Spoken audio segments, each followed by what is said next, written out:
Hello, everybody, and welcome to a very special wrestling podcast. I'm going to label this one That Wrestling Podcast because if you know anything about me, you know I like the term That Wrestling and then throw another word on the end. But my name is Mike. I'm here from That Wrestling Club, and I am joined by my good buddy, the Pop Culture Junkie. How you doing there?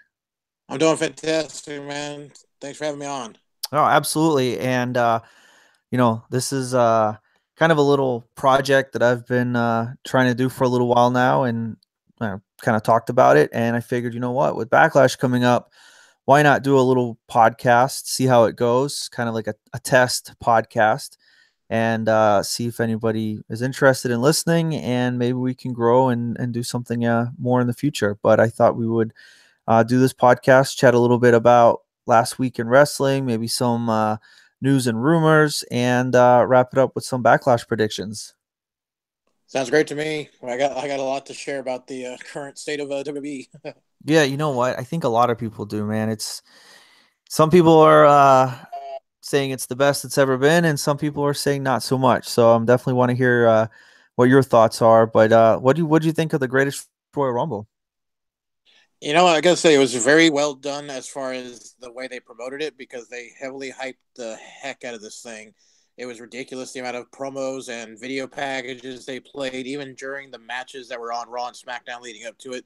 Which that's something that's really been bugging me lately. But the show itself was what it was. It was a very glorified house show, live event, and it had a stacked card as far as the matches go. But really, overall, nothing really wow happened to make me be any kind of like, oh, I gotta see this again. Yeah, no, I agree with you. It for me, I don't know, it felt rushed. It felt like everything was kind of slapped together. There wasn't really any build for the matches. And then, a few weeks before that, they had the superstar shakeup. So then some of the matches didn't even make sense anymore. Our belt's going to change hand and go to other shows. So I don't know, it felt like it was in an awkward place. And then to add to that, we just had WrestleMania before that. They're now promoting the greatest Royal Rumble. They're making it sound like it could be WrestleMania 2. Some people even dubbed it that. And then right after that, we've got another pay per view coming up with Backlash. So I don't know. It just felt like it was in an awkward place. Maybe they should have got rid of Backlash and used this as that pay per view. But the show itself, I kind of agree with you. I thought it was, entertaining in some points. The greatest Royal Rumble, Braun Strowman won, which I think is awesome. Huge Braun Strowman fan. But It was it was an entertaining show that for sure because I mean one the card was really stacked and that was impressive because I mean how often do you have a card where you have ladder matches, casket matches, cage matches all on the same show? You don't really get that much anymore, unlike back in the Attitude Era times. But the downside was it just seemed so rushed and it was so poor timing with, like you said, between WrestleMania and Backlash and the Superstar Shakeup. It was like there's too much going on at once for it to have any real time to build anything. And then, like, yeah, the show is good in the sense that you got to see a lot of stars and you got to see some unique matches or match types that you don't see often. But it didn't seem like it was really focused on advancing any of the storylines. That was the issue I had. yeah, no, absolutely. It was just kind of like thrown in there. It was in an awkward spot.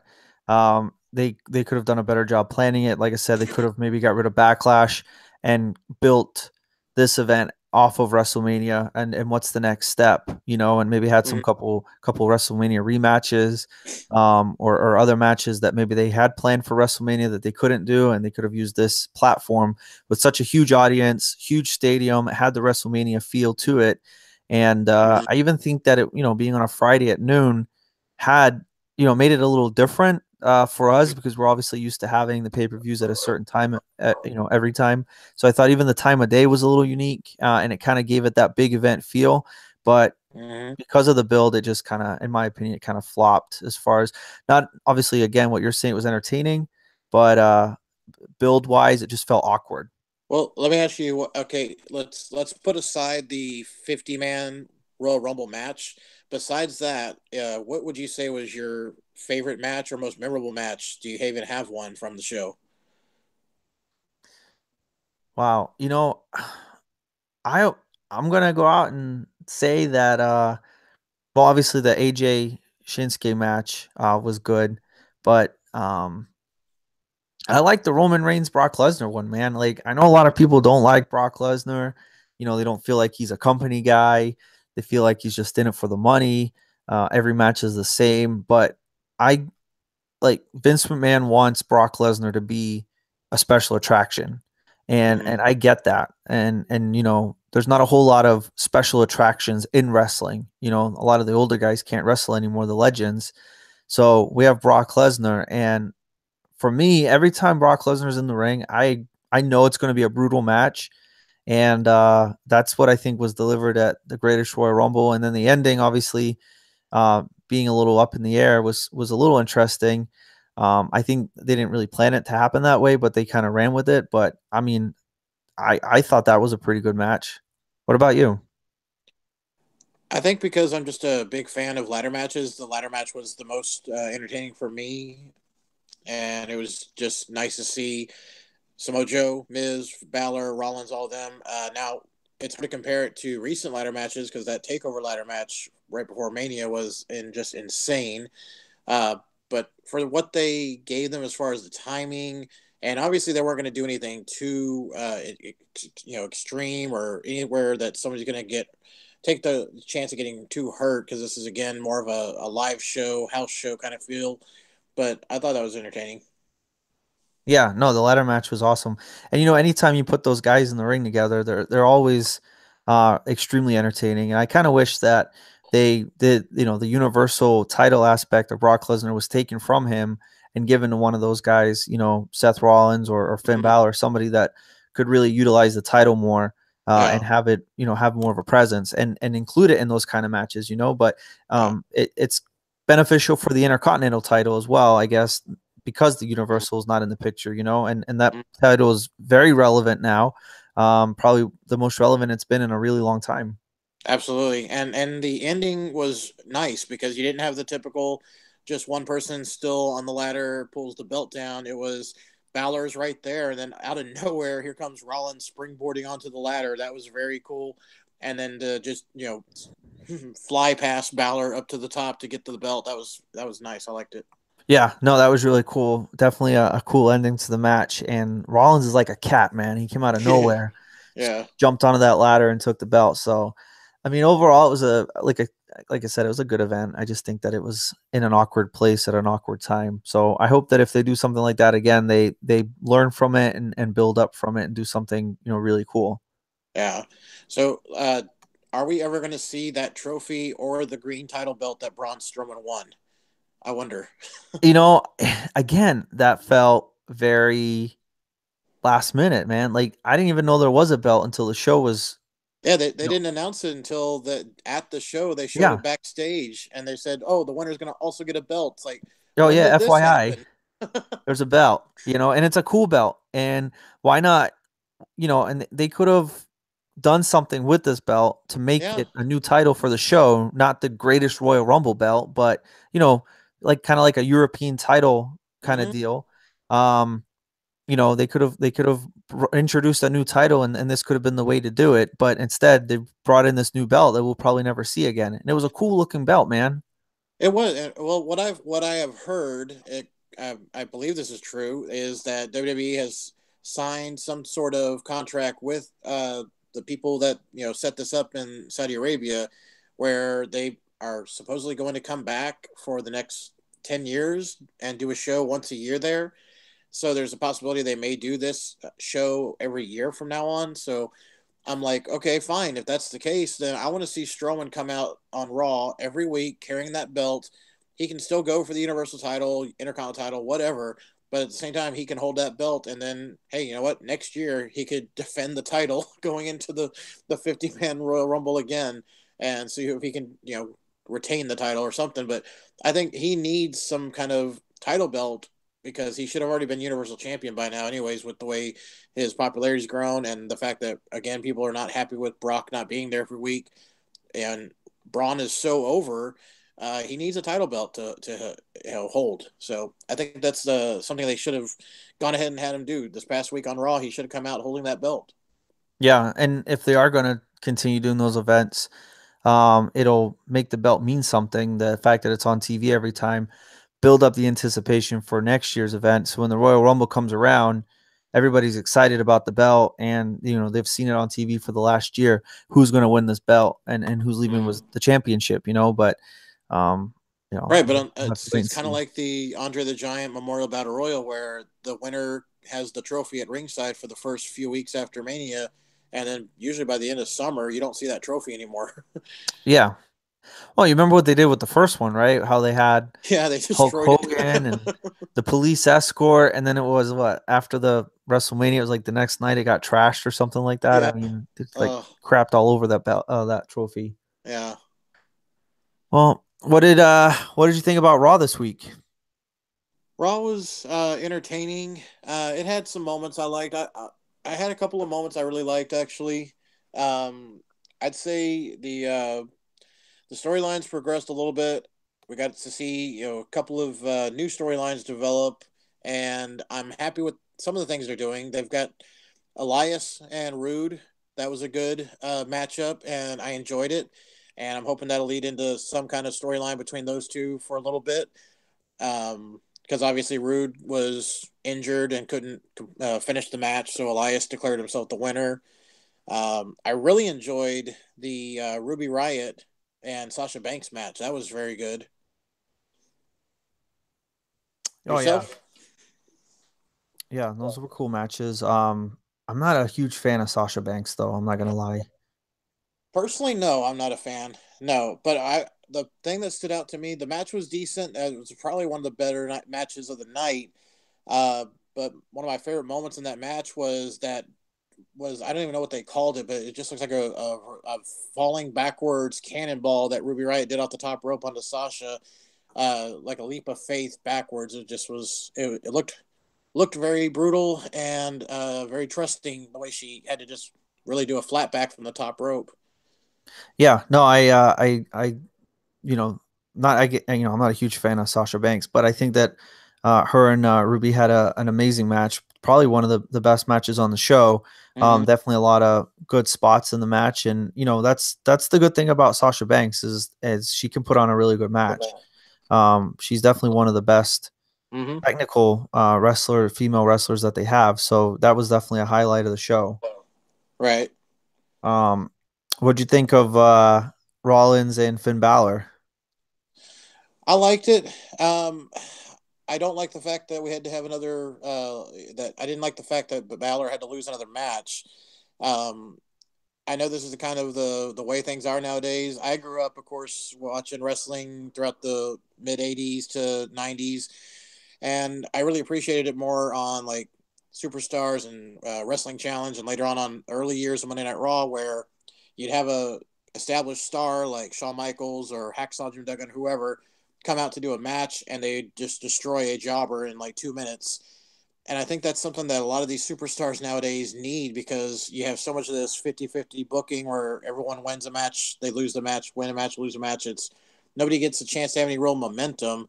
And I think guys like Rollins and Balor, yeah, they can tear the house down and put on an amazing match. But if you're winning half the matches every time, it leads to being where you're like, well, he's just going to lose next time if he wins this time. Yeah, I agree with you there. They're I don't think they booked the matches. I mean, the matches are good, right? I mean, the Mm-hmm. talent's there. They're probably some of the best talent that they've ever had. Um, Without a doubt, I mean, right now on the WWE roster, they are overloaded with the top some of the best performers, wrestlers that they've had in the last probably 10 years. And that's the problem, is that you have all these guys that could easily be your main stars, but they're having to job out back and forth to where it waters them down. yeah, exactly. And the storylines, the storytelling is lacking. The talent is amazing, and it's some of the best talent that they've had. I mean, they've signed some of the top guys in wrestling, like people like AJ Styles and Finn Balor. I mean, Mm-hmm. Seth Rollins, Daniel Bryan. I mean, these are guys that are A-class wrestlers, and for some reason, the storytelling is just not. in my opinion, some people might disagree, but the storytelling and the builds are not where they need to be. They need to kind of sharpen their pencil and tighten those up. Right, and it seems like I've said this a lot on a lot of my prediction and review videos I've shared lately, where it's to me it seems like WWE loves a challenge where they have a set number of stars that are already fan favorites, whether they're a heel or a face. The audience wants to see them. They want to pay their hard-earned money to see these guys wrestle and perform and talk and everything. And then WWE goes, you know what? That's great. We have these guys that are over, and we're going to use you to get the real person we want over instead, and then water you down while that person attempts to get over because that's the one we want to actually push. And I get it. Yeah, you have those moments where you have certain people you want to put your money behind and endorse to be your top guy, but at the same time, it feels like you're burning all this other potential revenue by looking the other way on the ones that are already over. Yeah, no, absolutely. Um, so what did you think of the Miz Taraj? I mean, I don't think they should have been split up from the Miz in the Superstar Shakeup. Now, obviously, they're trying to do something on their own. They, said that they could be the new Four Horsemen with Rollins and Right. Balor. I mean, what do you think of the whole split up from them? Yeah, I agree. They should not have been split up because honestly, okay, myself, for the longest time, I wasn't the greatest fan of Miz, but in the last probably 3 years, he's really just been working his ass off, and it shows. And he is so far over than he's ever been. It's insane. It's hard to say that, or hard to believe. Oh, this guy is a former WWE champion, and he was not over one bit, but now he is super over. Why does he not have that title now? And yeah, the Mister should have been kept together. They should have gone to SmackDown together if they were going to go to SmackDown. I think what they did on Raw was awesome, and I want that T-shirt that they were wearing with Oh all yeah, them I do too. on the shirt. That was amazing, and the concept of saying, "Hey, how about we become the new Four Horsemen?"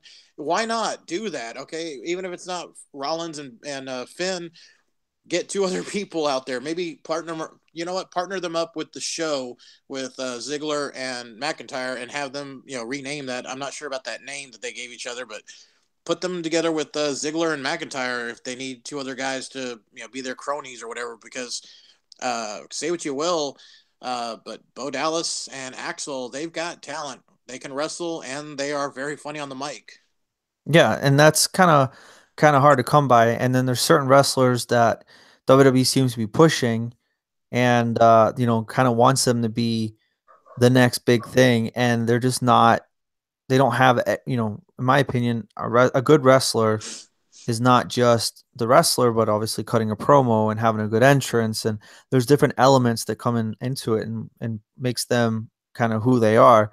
And there's a lot of wrestlers out there or in WWE right now that have, like a complete package, like Bo Dallas, and they're, he's entertaining on the microphone. He's good in the ring, but he just can't seem to get ahead. Whereas other guys like Baron Corbin, for example, I mean, Oh yeah. WWE just seems to really want him to be a top guy like Roman Reigns, and he's not the best. No, not even close. No, he is severely lacking in a lot of areas. And I was surprised when they moved him up from NXT because he seemed really rough around the edges, even at the NXT level. Yeah, no, I agree with you, and they're bringing up a lot of really good talent from NXT, and they seem to go nowhere. And then you got guys like Baron Corbin who maybe he's not necessarily the best, and I'm not trying to you know badmouth him or anything like that, but um you know other people come up from NXT and they don't really seem to go anywhere, and then he comes up and it's like they try really hard to make him a big deal. Yeah. Oh, uh, No, it's kind of like I have a common phrase I'll say when I'm watching the show, and it's just what were they thinking? There's a lot of moments in wrestling right now, especially WWE, where I'm like, okay, what was the thought process? I want to be the fly on the wall in that creative room where somebody pitched this and thought it was actually a good idea, and then somebody actually approved it, thinking it was a good idea. Like example, I'll share. We haven't. covered this yet, but on Raw we had Nia Jax. She's the current Raw Women's Champion. We had what was it? We had Natalia, and I forget who did she fight. Oh, Natalia was fighting. Hold on. I know who it is. I just can't think of her name. was it Mickey James? Was it Mickey? I think it was Mickey James. Oh yeah, because Alexa Yes, it was was in the Mickey James. You're corner. right. Right, Alexa was in Mickey James' corner, and Ronda Rousey was in Natty's corner. Right. So there's a whole bunch of issues I have with this. So for the last how many months, Natalia has been a heel on SmackDown. She comes to Raw, and she even cut a heel promo on her first night on Raw, and then because I guess Ronda helped, ran out to save her from her attack last week. All of a sudden, that makes Natty a face now because obviously they want Ronda to be a face. And then the whole storyline with Alexa Bliss and Nia Jax is okay. Nia Jax was the heel, and then they did the thing where they made fun of her weight and such with Mickey and Alexa, and that was supposed to give us like sympathy towards Nia and make us be like, okay, we'll cheer you now because you were picked on. But I never saw Nia do anything to justify her becoming a face now, and it just seems it's so mixed up. It seems because now you had Nia Jax running out during the match afterwards to chase down Alexa, and Alexa basically has Ronda and Natty and Nia Jax all chasing her, yet she's the heel. It's like 3-on-1 situations should be heels after one babyface, not the opposite. Yeah.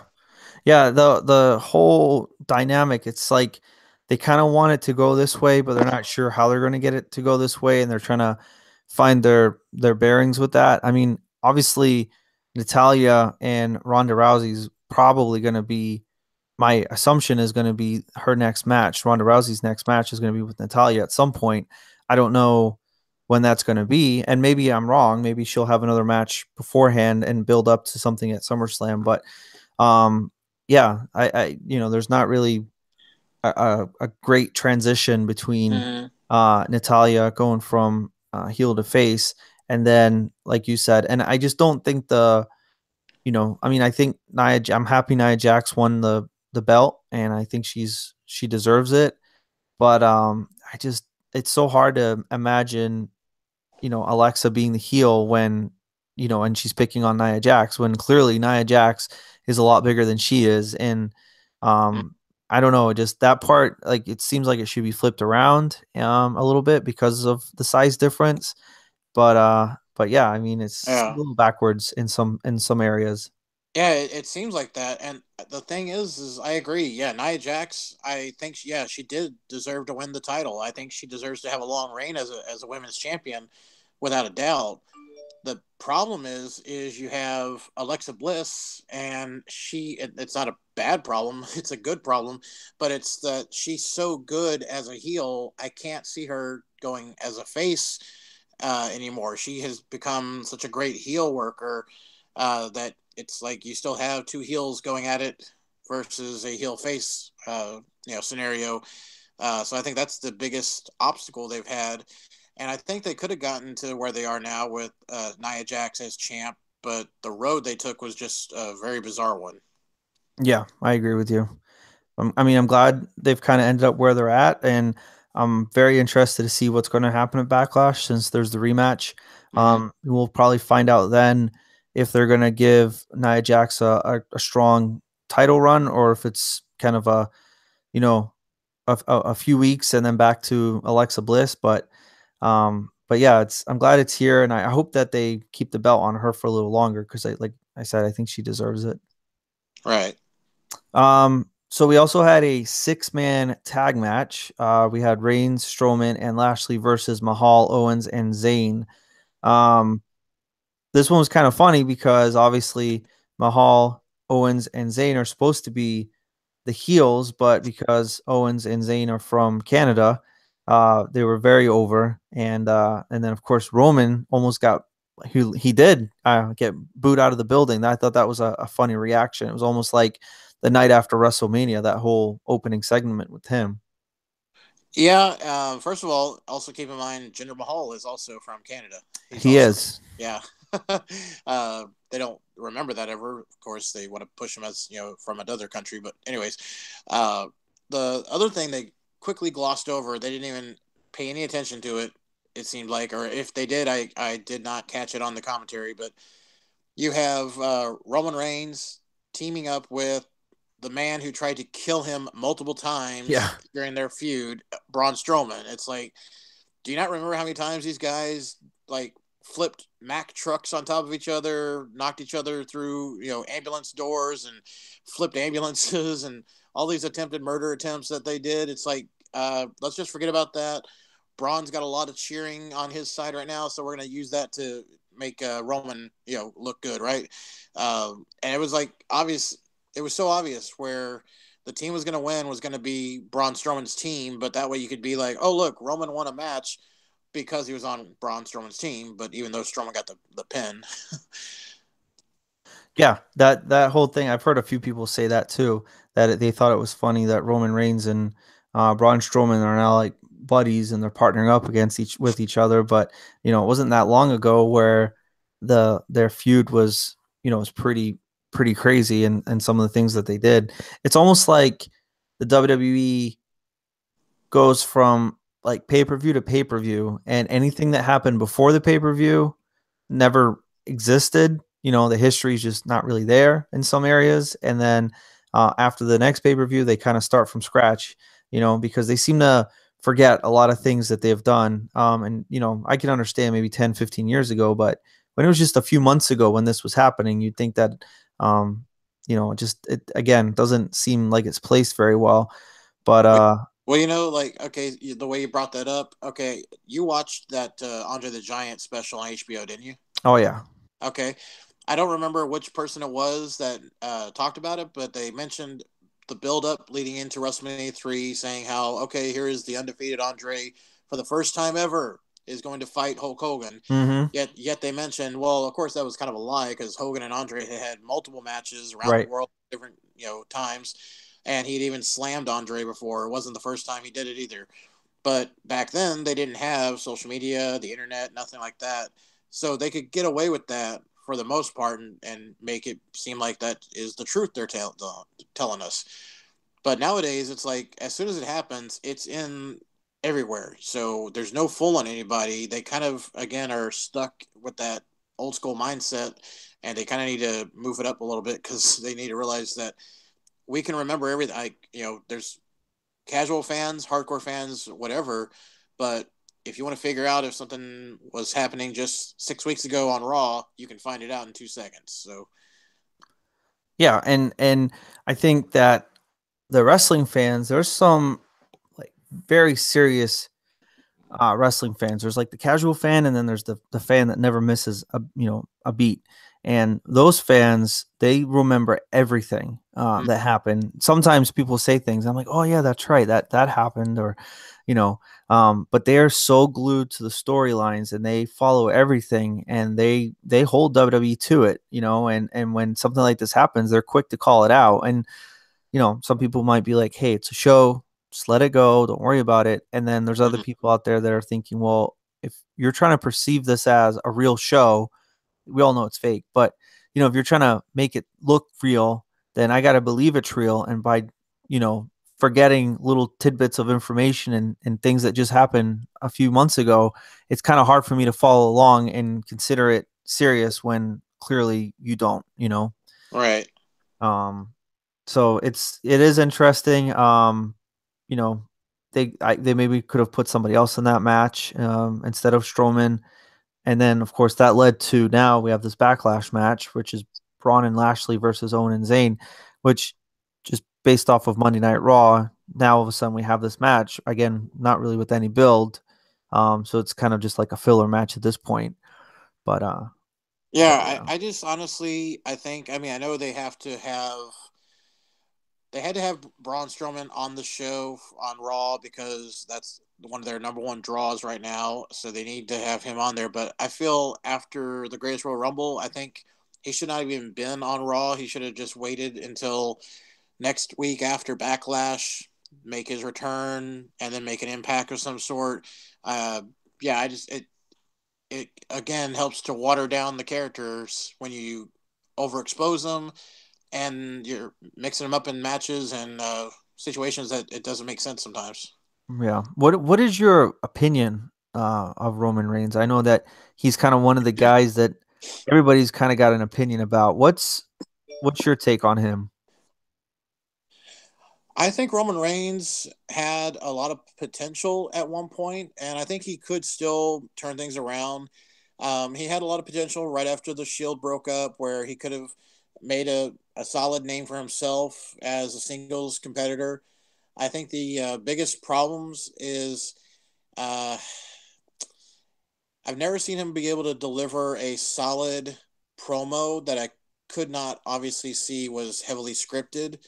I know there's sometimes where they've kind of said, "Oh no, this one was not scripted" when he was cutting promos on like Heyman and Lesnar. But I was like, really? That sometimes they just seem too scripted, too heavily scripted sometimes. And I know nowadays almost everybody's being handed scripts, and it's not like 20 years ago when you could just get some bullet points and say what you want. But I think also he's had a lot of moments where he just goes a little too quirky or off left field or something. So it's hard to take him serious at times.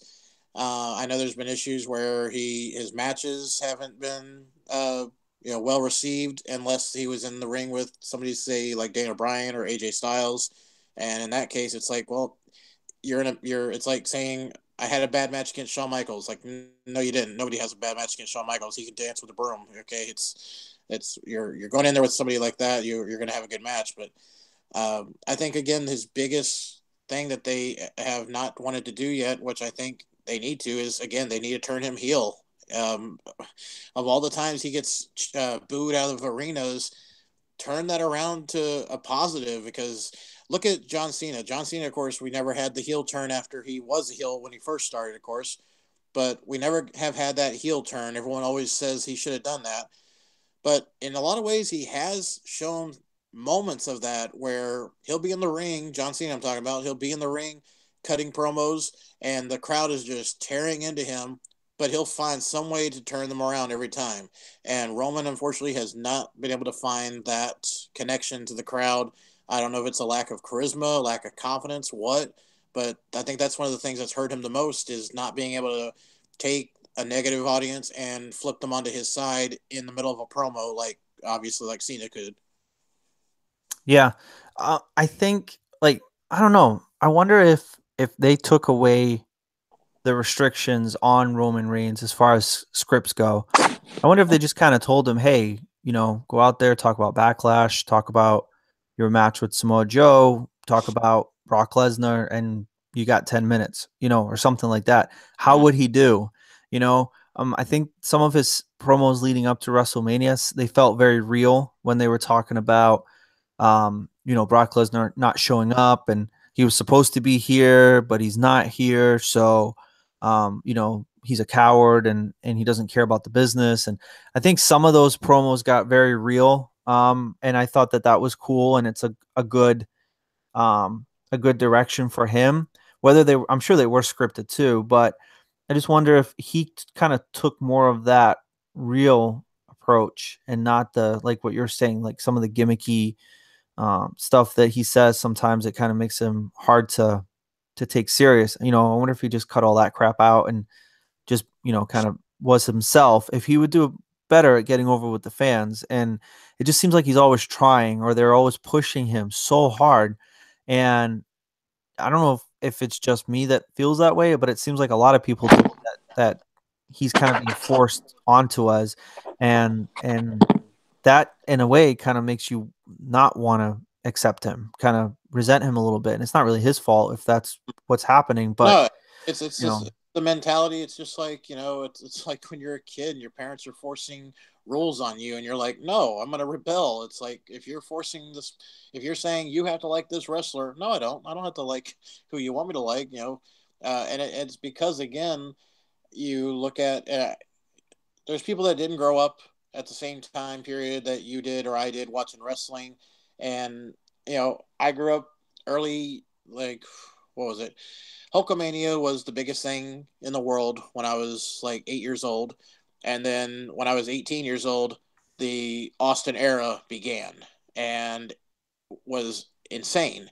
But this was somebody acting like a heel towards authority and rebelling against authority, and it was the first time they ever done something like that. So uh, it was just, yeah, there were times that were different, and it's hard to take somebody serious at times nowadays with the way that Roman Reigns does his promos. Or there's times where I just see him almost, I don't know if it's on purpose or he just finds it humorous, but he'll almost break the fourth wall where there'll be something going on in the ring in a promo segment, and it's almost like you can see him just looking to the crowd like, "Oh my gosh, is this really going on right now?" It's like, dude, stay in the moment, stay focused on what the agenda is here.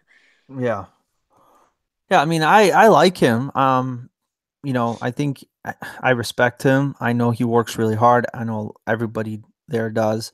And obviously Vince McMahon or somebody sees something in him. So I don't think I dislike Roman Reigns as a person. I think maybe just his character and where it's at. I can't relate to it and I can't accept it. But maybe further down the line things will change and that'll change as well. But I mean I think he's definitely a hard worker and he deserves a lot of credit in some areas too. Oh, absolutely, yeah. You can't take away. I mean, he is where he is because he put in the work to get there. So you can't take that away from him. Yeah. All right. Well, I think was there anything else you wanted to talk about that happened on Raw that I kind of just you know thinking of time. I didn't want to go into every little detail. Was there anything you think I missed that we should touch base Only the on? thing that we kind of talked about it a little bit earlier with some of the people that were on Raw was my favorite quote of the night for Raw was, and technically Corey Graves said this on SmackDown and Raw, where he says, this is audiences like the Bizarro world. Yeah. They boo who they normally cheer, they cheer who they normally boo, and it's like that's not going to work anymore. And I know that's Vince McMahon, shouting it into the headsets to them to cover Roman getting booed and Kevin Owens and Sami Zayn getting cheered. But I mean, honestly, Kevin Owens and Sami Zayn get cheered in the U.S. because they're over. They're popular with the fans, no matter if they're heel or not. And it's like, yeah, it makes me laugh every time after the day after WrestleMania when they say, "Oh, this is the one night a year where the audience is doing something different." Yeah. It's kind of like they're making an excuse for the crowd, Hmm. and the people at home watching shouldn't be, you know, should be listening to that. That's crazy. This crowd's crazy. Like this doesn't normally happen, but obviously a lot of people who are sitting at home uh completely relate and agree with the audience that was there. And I think that when you have a rowdy audience like that, that does kind of go off of the norm.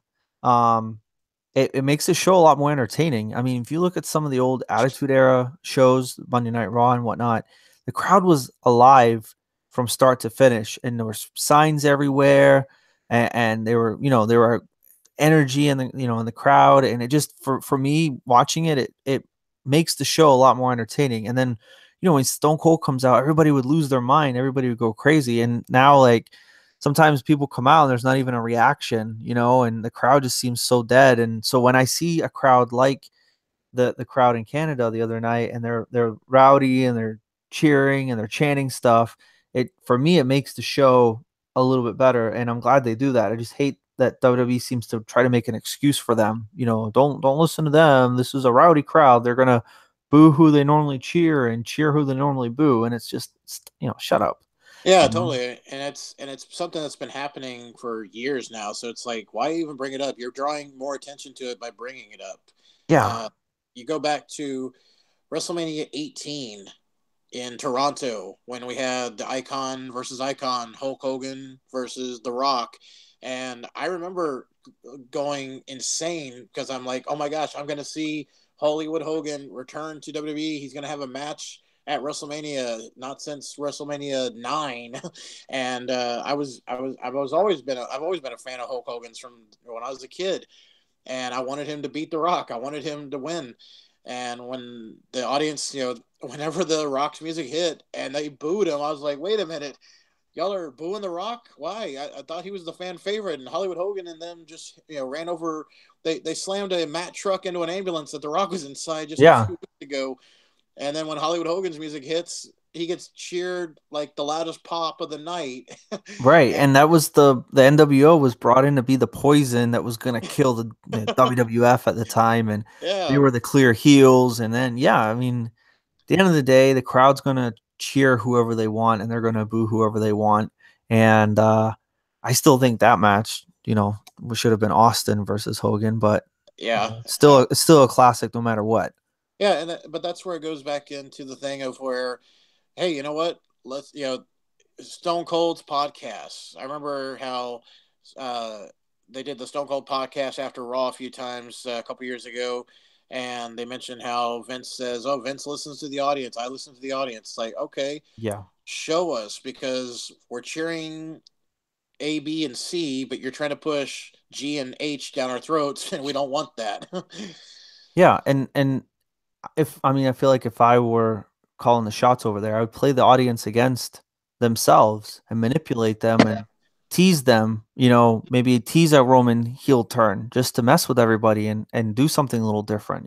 But it's so predictable. It's hard Yeah, there's to no surprises anymore. no. It's I more. mean, I think I'm a huge believer in the surprise factors. A lot of it is the fans' fault because so much stuff leaks and it goes on Mhm. the internet and people are rushing to look for spoilers on what's going to happen and who's rumored to win. And, sometimes it doesn't work, but I did the same thing. Think about WrestleMania. Everybody was certain that Roman Reigns was going to win because Brock Lesnar was going to the UFC and it was a fact. He's already signed the contract. So basically, the hype around that match was like almost non existent because everybody just assumed that Brock Lesnar was leaving and that Roman Reigns was going to win, and they were shoving this guy down our throats and this and that. Mhm. And then look what happened. They caught everybody off guard. They played everybody basically against themselves. I'm sure they leaked all that information out on purpose.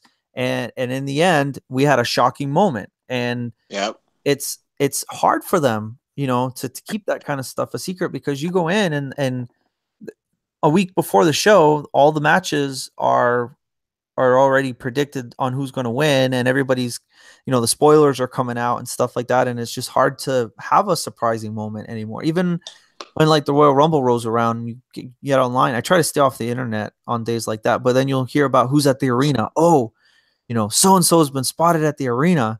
So then you're Yeah. like, okay, so we're probably going to see so and so in the Royal Rumble. And why don't you just turn off your phone, stay off Twitter, stay off social media, and actually sit down and watch the show and not have any idea what's going on? You might actually enjoy the show a little bit better than you normally would. Absolutely.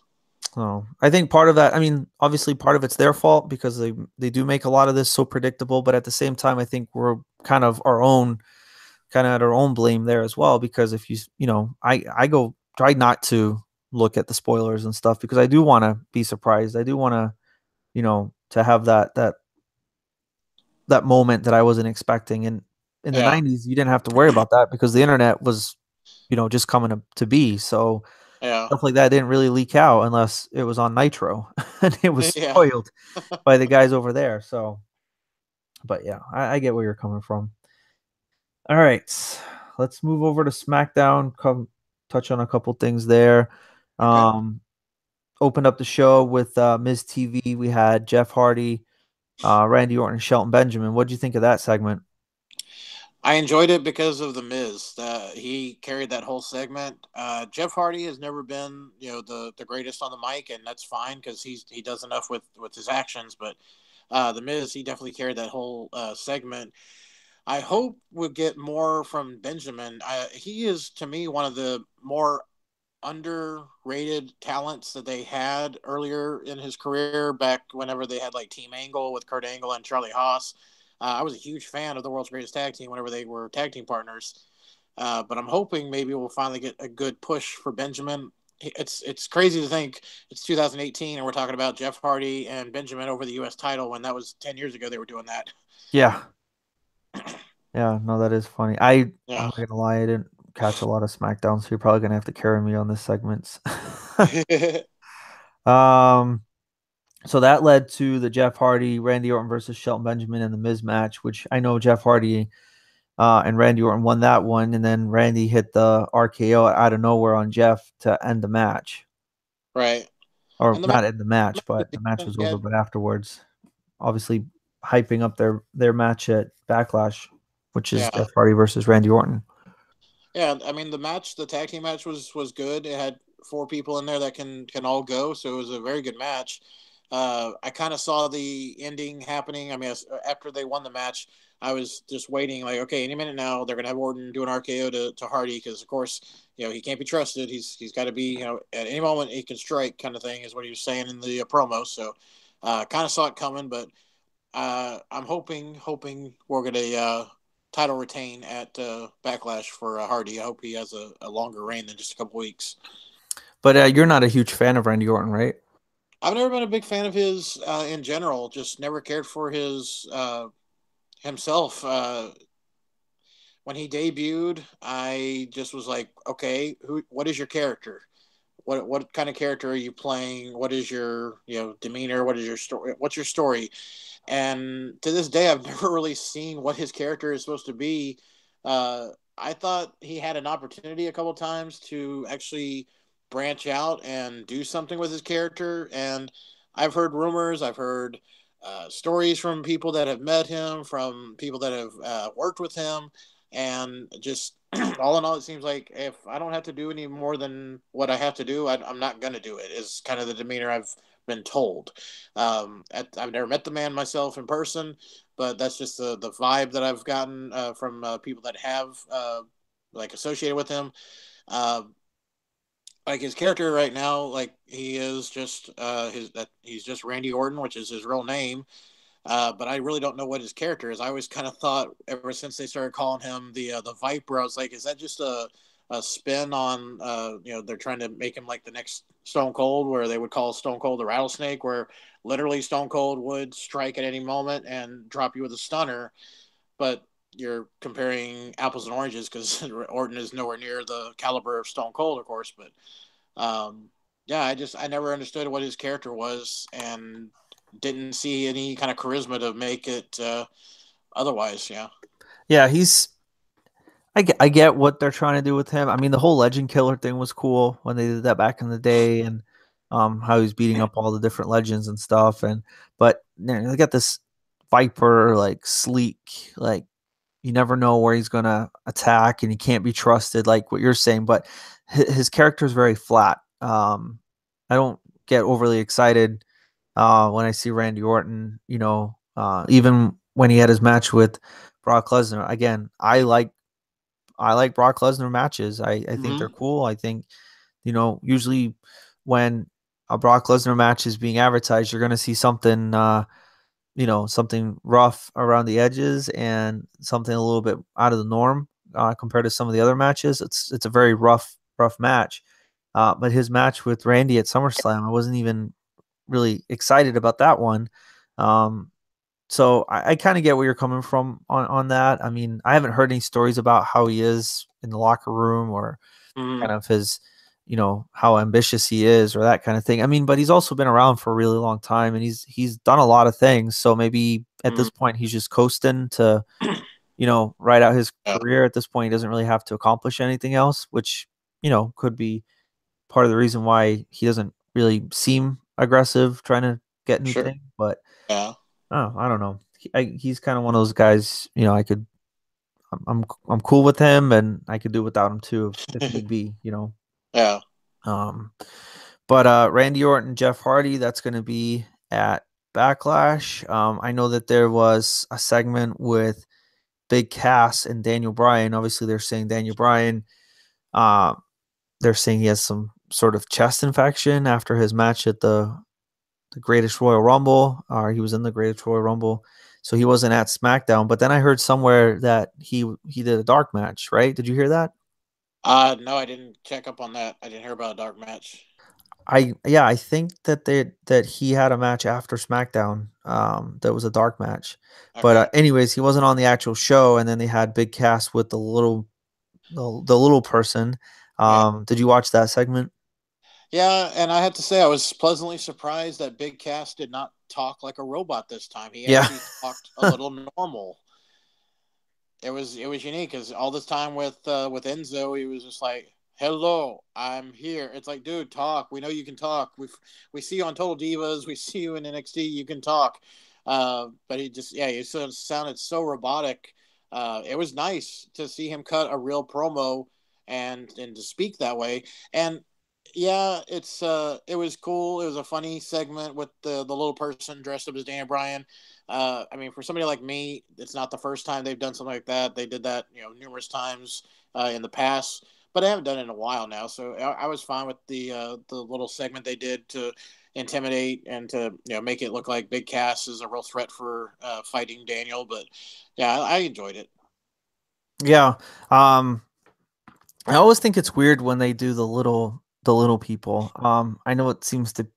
I heard somewhere that Vince McMahon, I don't know if he has like a fascination with them or he finds them very funny or very entertaining, or I don't know if he likes to poke fun at them. I don't know. I've heard some stories that go along those lines, and that's why over the years, I mean, think about how long they've brought little people into the ring and done this kind of thing with, and I don't know why Vince McMahon thinks it's funny, but I just Yeah, I think it's awkward. And then of course Big Cass beats him up, and I just whatever. But obviously there. So I was just looking it up while you were talking there. So yeah, there was a dark match after SmackDown, and of course it was freaking Daniel Bryan and Shinsuke Nakamura that wrestled what? each other after SmackDown went off the air. Like what a match that would How have been. how long was that match? This article said it didn't last more than 10 minutes. Oh man. But, so obviously the whole he's not medically cleared for the show is just a way to make him look like he might not be 100% going into Backlash. And then afterwards they have this dark match. And again, this goes back on the whole internet thing. I mean, I kind of heard there was a dark match, but I didn't really look into it. And now I'm seeing Huh? this. I'm like, what the hell? Now the whole storyline, where's the kayfabe at, right? Now the Right. whole storyline's kind of out the window, and he had this awesome match with Shinsuke Nakamura as soon as it went off there. Now I'm upset I didn't get to see it. Yeah, and with all the times they say, "Oh, we're all forward thinking with the social media. Follow us on this," and back in remember like just a few years ago, they were like, "Hey, when you're watching Raw, watch our app, and during commercial breaks, just watch the app and so forth." It's like, so you guys know how advanced social media is nowadays, right? But yet you're like, oh, they won't. No, nobody's going to know about this dark match. We can just say Dan Bryan's not here and he's not medically cleared and such. But he'll wrestle later tonight for the dark match. Yeah, Yeah, so clearly he's there. He's in the arena. He's there to wrestle.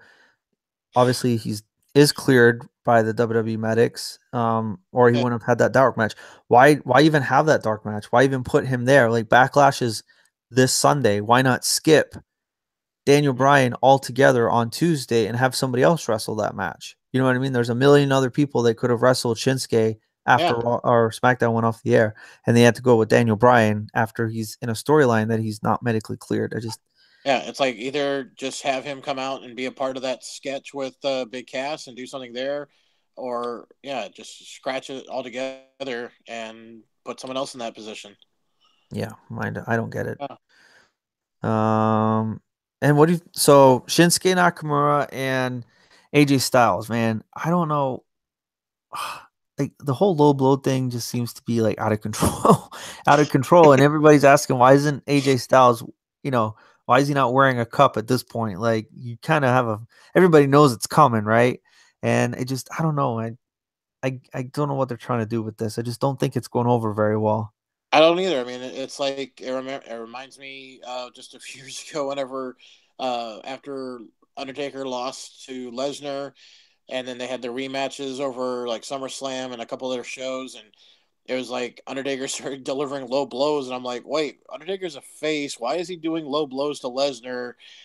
This doesn't make sense. Is this the only way you guys think you can make somebody that's way over as a face into a heel or something? Because it's not working for me. I think Shinsuke could just do sneak attacks, deliver some Kinshasas or something. He doesn't have to do the low blow repeatedly over and over. I mean, really, they're going to do this storyline. They may as well have Anderson and Gallows come out like they did like a year or so ago when they were doing those doctor promo segments talking about I forget who they were feuding with, but they were like, okay, their balls are in jeopardy, or we need to do some more checking on this. It's like just stay away from it. Just have them feud, and yeah, you're gonna get great matches out of Shinsuke and AJ anyway. So I was a little surprised that they didn't have a better match at WrestleMania. I think that was like the one match that everybody assumed was going to be match of the night, and I don't think it was. And no, it was nowhere near what it could be. No. yeah, I don't think it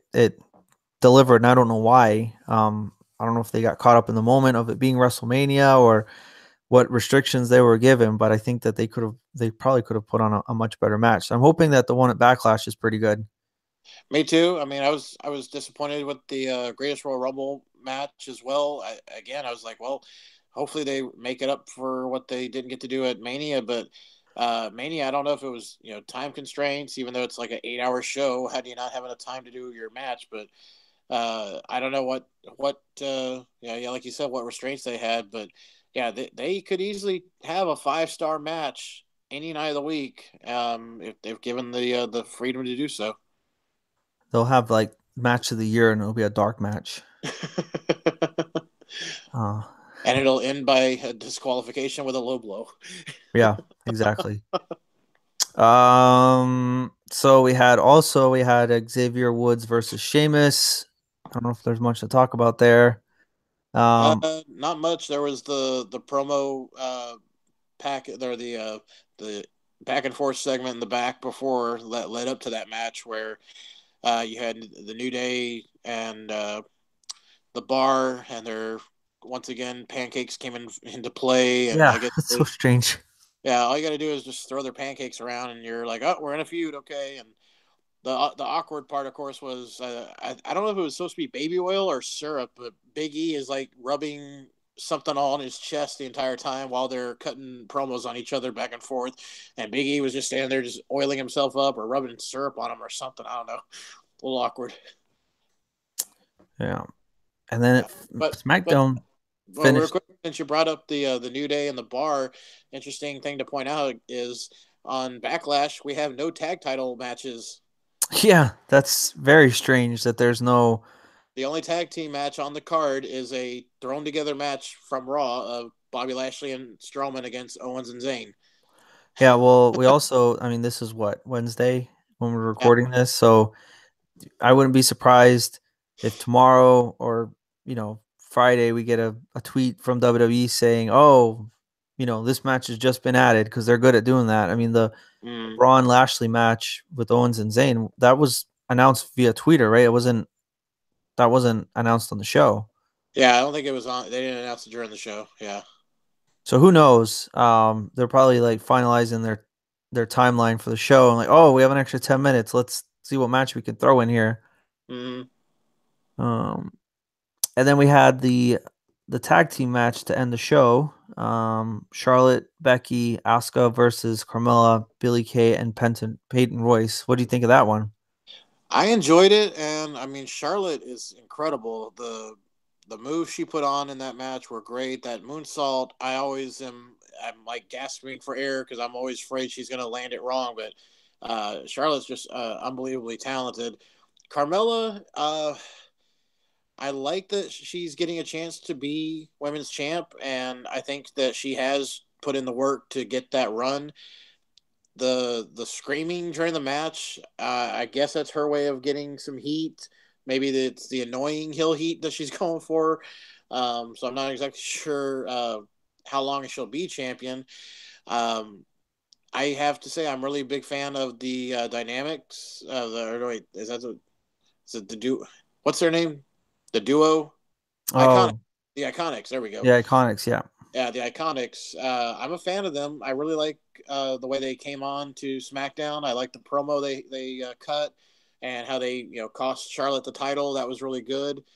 Obviously, I'm not at all happy with what they're doing with Asuka. I think they've once again they bring somebody up from NXT, and we had a little bit of a moment where we thought, okay, they're going to actually take this one serious. They're keeping her undefeated. They're going to have her continue being strong, and then at Mania she lost, and then I couldn't believe last week on SmackDown they had one of the Iconics pin her in that match, and she had a 2-loss streak right away. It was crazy. Yeah, it's like she's gone all this time undefeated, and then all of a sudden now she just gets defeated all the time. Yeah. It's like I think that what they should have done with Asuka is after she loses at WrestleMania, um, instead of being all happy and huggy with Charlotte, she's pissed. She's Mm-hmm. mad. She comes in to SmackDown and start putting her up against jobbers again and just let her like trash people. Like, you know, that was a moment of weakness that should never have happened. This is who I am this is the real me. Just have her like trashing people, like start building up, not obviously not another streak, but another huge win record, make her look extremely strong again, and then have a rematch between the two of them. Like, okay, you beat me the first time, but you're not going to beat me again, kind of thing. Maybe at SummerSlam, but instead, it's like they had all this hype for her. They went into to WrestleMania with some really good hype, building that match. They had an amazing match at WrestleMania, and then just seems to like all have gone away now. Yeah. Yeah. It's Like like that's a okay. feud that they could have continued. Mm-hmm. It's kind of like, I mean, I look at it at a lot of the superstars sometimes. Like Vince McMahon has his favorite toys, and when he's done playing with this toy, he just tosses it aside because he has another one, or he'll go back to an older one, and the newer ones aren't any more fun. So he keeps changing out who he wants to play with, and yeah, it's been an ongoing thing with NXT. There's so much talent that is so over in NXT, and the way that they are shown and presented, and the matches they put on, and then people are like, "Oh, who's going to come up to Raw?" It's like there's a lot of people I don't want to go to Raw or SmackDown because they're going to be completely watered down just to make the ones that Vince already wants over anyways to look better. And yeah, it's like we're making all these guys really great in NXT so that we can keep making the ones on Raw look better when they beat them. I wonder if there's anybody on NXT that's just hoping that they don't get called to the main roster, I because mean, yeah, absolutely. I mean, yeah, you could think, well, oh, there's more money, there's more exposure, sure, but what does that do with your character? What does that do with your actual longevity? Because look at the list of names, like number one, Bo Dallas. Okay, how long was he NXT champion, and how over was he as a heel champion in NXT? And now he was barely clinging on to anything, and then he got the Miztourage gimmick going. But there's other ones that have been in NXT. Finn Balor, Samoa Joe, these guys were all over Shinsuke. And at one point or another, they've all kind of floundered a little bit once they got to the main roster.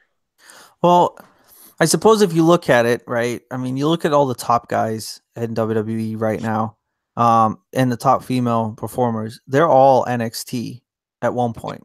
Yeah. Dean Ambrose, Roman Reigns, Seth Rollins, Bray Wyatt, Braun Strowman.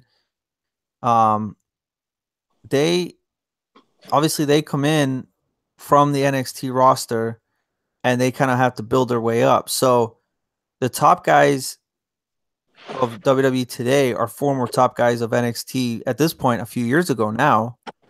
So I guess when the new guys come in from NXT, they're not going to jump right into the top spot. I guess they kind of have to go to the bottom of the ladder and then start working their way back up again. You know what I mean? Yeah, absolutely. Yeah. I mean, like AJ Styles, he debuted in the Royal Rumble and he's been a top guy ever since. But there's obviously the exceptions. But like somebody like you know Bobby Roode, who was huge on NXT, he just comes over to Raw or SmackDown, And I mean, obviously they could do a better job with him, but is he necessarily going to be WWE champion when there's other people there who've been, who have done the transfer over to the main roster a lot longer than he has? They're obviously next in line before he gets his shot. I guess Right. would be maybe that's how they look at it. I don't know. Like if you watch NXT and you see how amazing this guy is, he's a superstar, he's great, he's really over, and then you watch Monday Night Raw and you see them show up on Raw and they're not the top guy and they're not over anymore. It's obviously you're going to feel disappointed. But there's a lot of people who are like, who the hell is this guy? We've never Mhm. seen him before. True. So I don't know. I'm just trying to think of Yeah. maybe how they look at it. They No, probably look that's at it like true they need because to earn their spot. right. No, that's true because there are gimmicks that get over in NXT and the fans love, but then once you bring that same gimmick over to the main roster, Raw, SmackDown, it does not appeal to the core audience. So I mean, you can look at like Emma whenever she came over with the ditzy bubble popping and whatnot, that didn't get over. Um, I'm trying to Adam Rose, same thing. The Rosebud thing did not get as over as it could have been But we're as gonna it. try it again with No Way Jose. Oh gosh, yes. It didn't work the last time, but it'll work this time. Yeah. No, it won't. But yeah, you know what I mean, right? Though I mean, and of course the shows are produced differently. There's different writers. Vince McMahon, obviously I'm sure he has some involvement with NXT, but that's Triple H's thing. So the NXT show is going to be different from the actual main show. So things are going to be done a little differently. I always think it's funny that almost every time there's a takeover event, the takeover event is usually a lot better than the main roster event. And that's funny because usually the main roster event, like WrestleMania, is full of former NXT people who, when they were in NXT, they were all over. It's just Mm-hmm. I don't know. It's a weird dynamic, and it's I never really been done before. It's kind of new because what other wrestling promotion, has this kind of performance center, talent pool that they create for themselves? right. I mean, I can attest to that. I was at NXT Takeover in Houston for War Games, and I mean, yeah, you're comparing a War Games match to other things, but the show itself, from top to bottom, was amazing. And then I was there the next night on Sunday for Survivor Series, and I was like, "Is this over yet? Yeah. uh, can I watch Takeover again?" Yeah. Well, it's very interesting. Well, I guess we'll have to uh see how they do.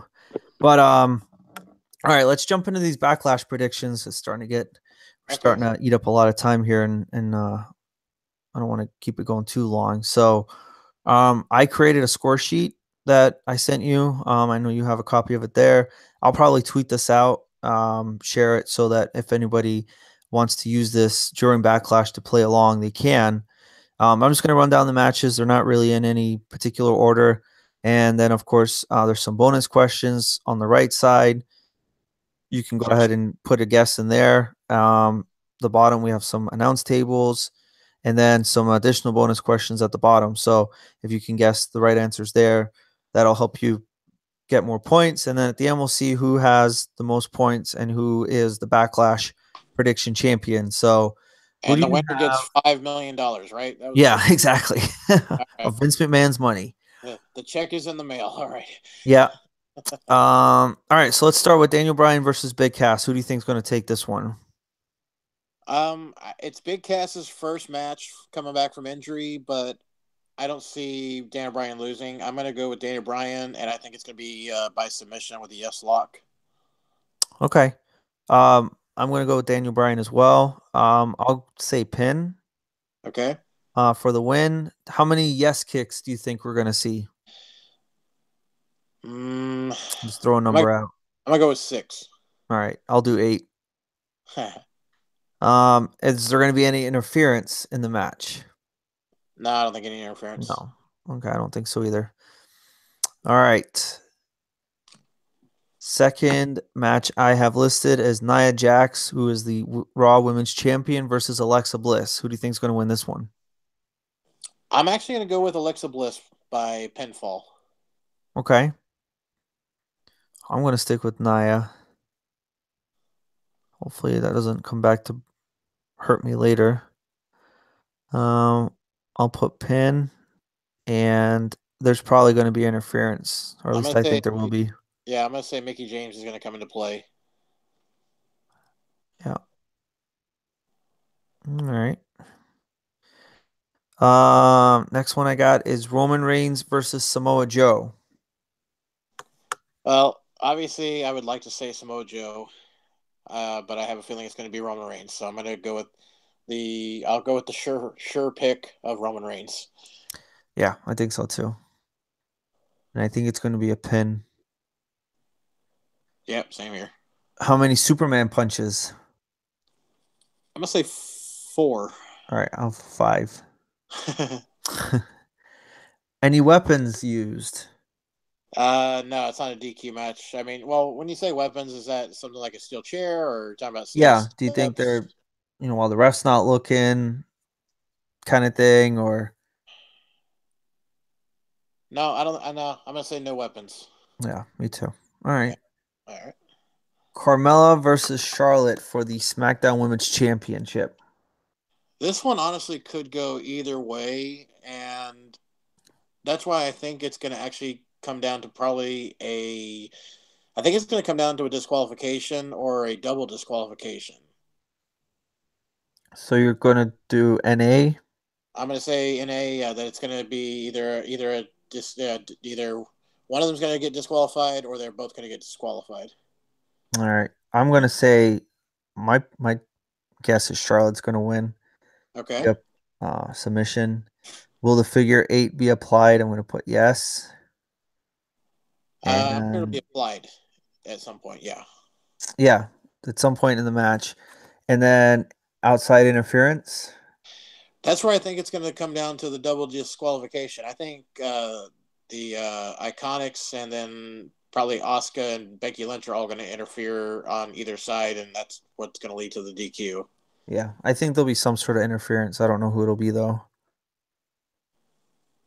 All right. Seth Rollins versus The Miz. I'm going to stay with Seth Rollins. I think he's going to retain the title.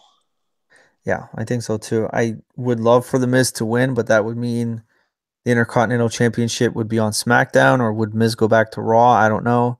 Rollins is extremely over right now, and technically the IC title is the top title on Raw because Universal Championship is like it's rarely seen these days. So my guess is Rollins is going to win as well.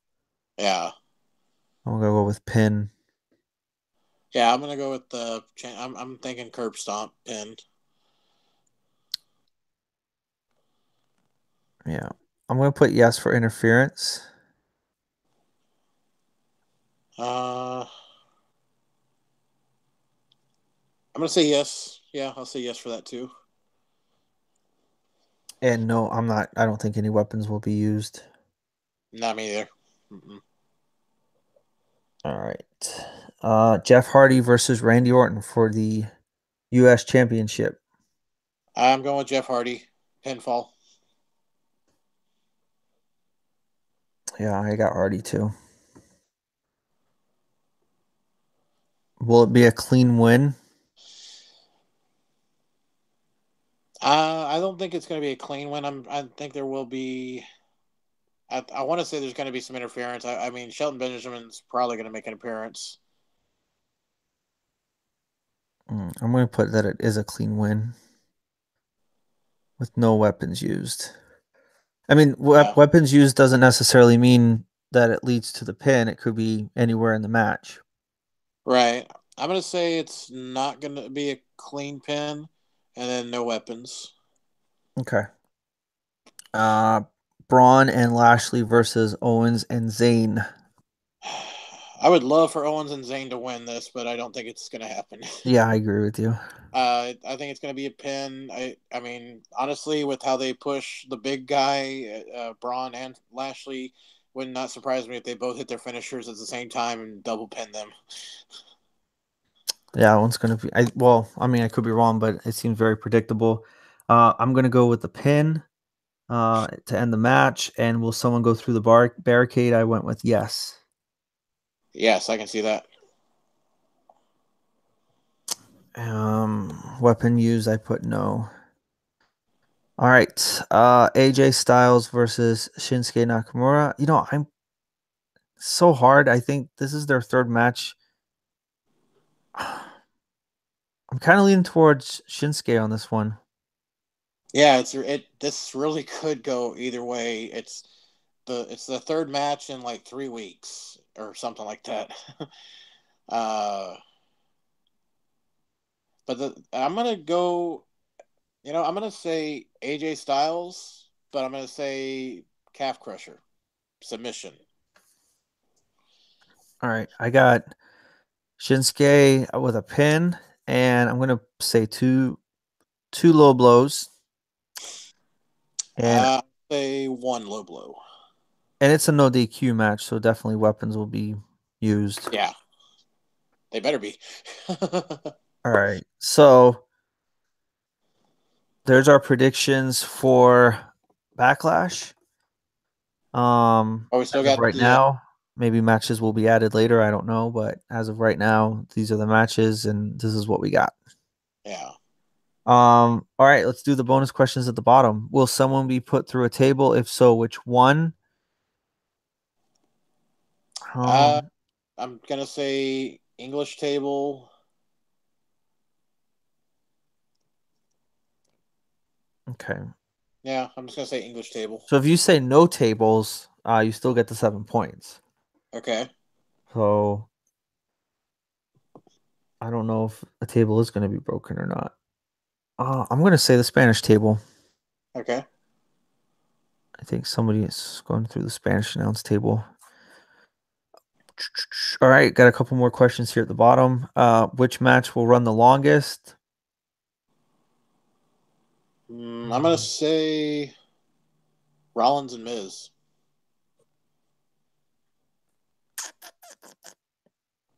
Okay, I'm gonna say Styles and Nakamura. Okay. Um, which match will open the show? It's a toss up between the U.S. and the IC title. Uh,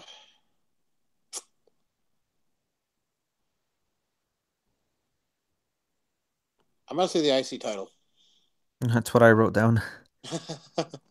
Um, will we see a return? An extra 5 points if you can guess the right person. I don't think so. I don't think there's anybody that could return at this show. All right. And the last question, will someone bleed? Will we see blood at Backlash?